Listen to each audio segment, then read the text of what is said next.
Welcome to the Lust Resist or Love Persist read. This is where we examine who wants what and who needs something.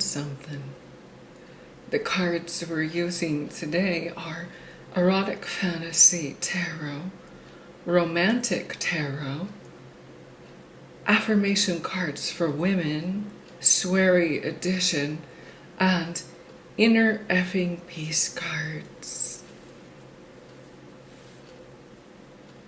First, the Lust card.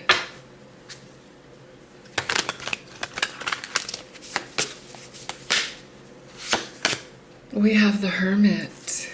Someone is perched up high in their own little nest, surrounded by stars.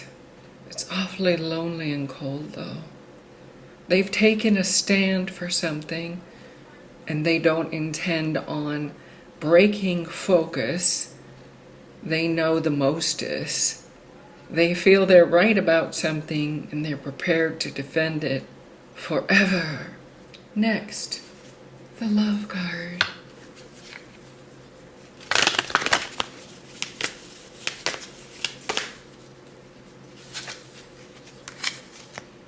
We have the Page of Coins in reverse. And I'm getting beggar here. Beggar vibes. This is a hobosexual, I'm going to call it. This is someone who feels that there's always a chance to barter their tenderness. The first person is a little bit vulnerable because they haven't been with or around people for a while, and so the second person kind of has an advantage there. They can tweak the situation to get something out of it. What I'm seeing is the first person is so focused on their mission or what they plan on proving. Even if it's wrong, they hold an exposure card on something. And the second person is someone who can sidle on in and get into the good graces while they're distracted. Well, let's get some more information, shall we, from the Tiny Universal Weight Tarot. See if there are any sparkles of attraction or repulsion between these two. In the past, we have the Five of Swords in reverse. There's that tenderness, a weak moment, someone dropping their guard. Someone didn't care anymore. They threw caution to the wind. They felt like they didn't care what happened, if they were a loser or not. They feel like they were dealt the losing hand. They felt less than, their ego was low. In the now, though, they're picking themselves up. They have several goals. They are planning to hit a goal. They're planning to hit something out of the park.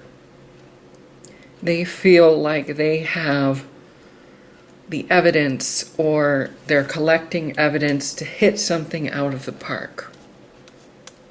With the Three of Wands, they're holding tight to that passion. We have the Queen of Swords in reverse.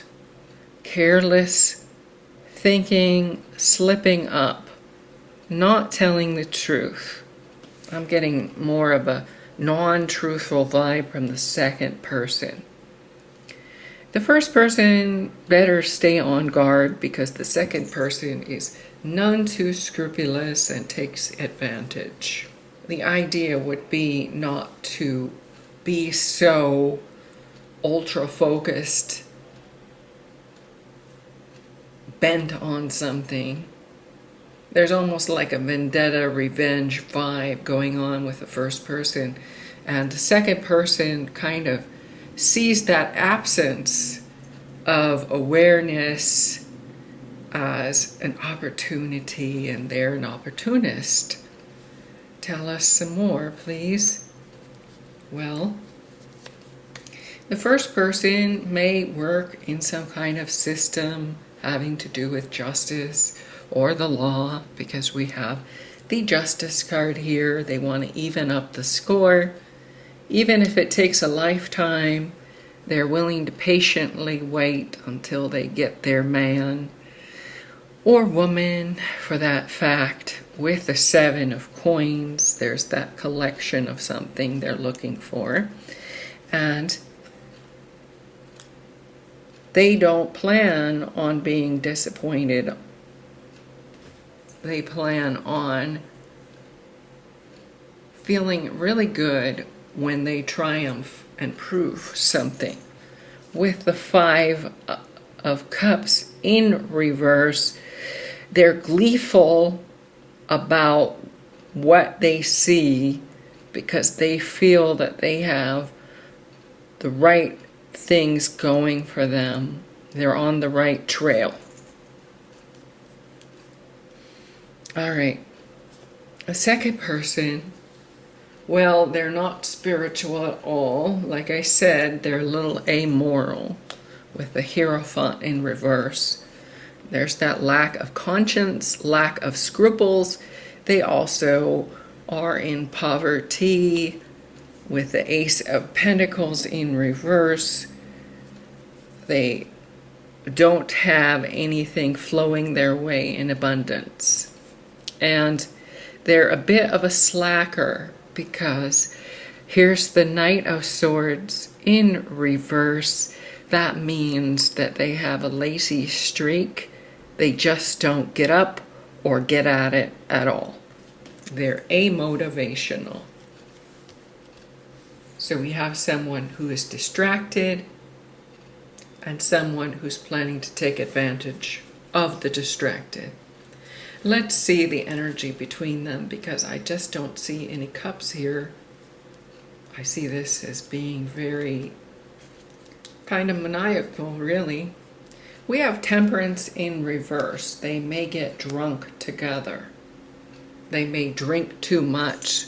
The first person better watch out what they say when they're intoxicated, because the second person is taking notes. It's funny how the first person is wanting evidence on someone or something, but they're actually getting evidence collected against them in a way. We have the Fool. They are able to feel like little kids together, very playful, very alive. It's very fresh energy here, probably because there's an immaturity level that is around 6th grade for both of them. And we have the 8 of Swords in reverse. This is about going free, being set free. There's something between the two of them that causes this lack of healing, getting into trouble, and not getting caught. It's like they're living only for the moment. And something's going to go nasty in the situation with that Queen of Swords in reverse. So it feels like the first person dipped down a bit and is going for someone who's not on the up and up, when they should be really vetting the people who are around them. This person, obviously, they know better, and there's going to be a lot of swearing happening. That's what I see. They let their guard down with the 7 of Wands. A weak moment having to do with carousing and, not wanting to be happy. They were in a gloomy place, kind of. And in that place, the other person swooped in and kind of instilled themselves in the situation. Now it is some sort of dynamic between them that their less than attractive features get along. And, sometimes they say you have to find someone who gets along with your devils. These people should not be getting together, but because of some lapse of judgment or boundary that happen, I think it will continue this way. Because this person, the first person, is obsessed on some kind of other thing and thinks they're right about everything, and the second person just wants a roof over their head and doesn't give a crap about it. But let's get some more information.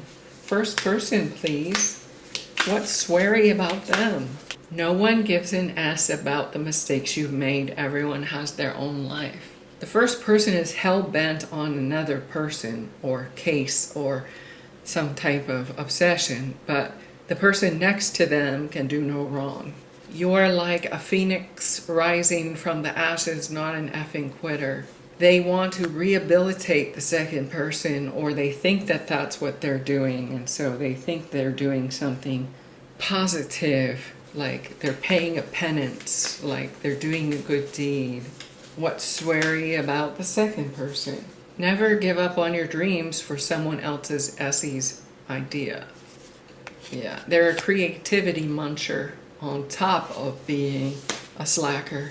And it says your well-being is essential, so never ask for permission to set effing boundaries.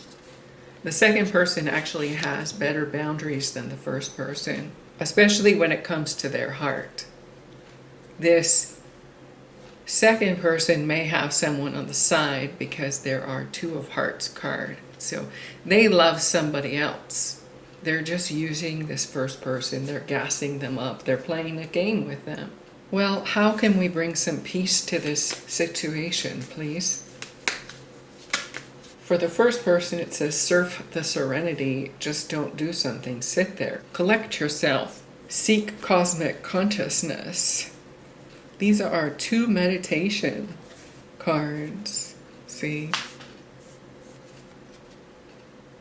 I just feel like you need to give more attention to what's going on inside of you rather than what you are trying to do. This first person is obsessed with their work or some type of goal.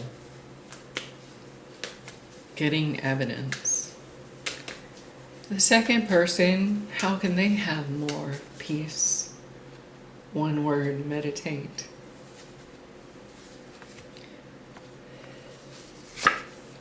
Tame the us show by finding calm in the chaos.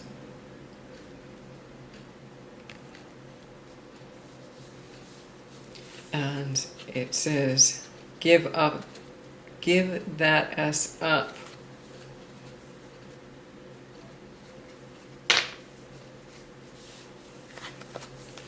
There's better us on the horizon. The second person, if they don't have a love on the side, there's love coming in for them. I just get that this second person gasses up the first person, is just playing with them.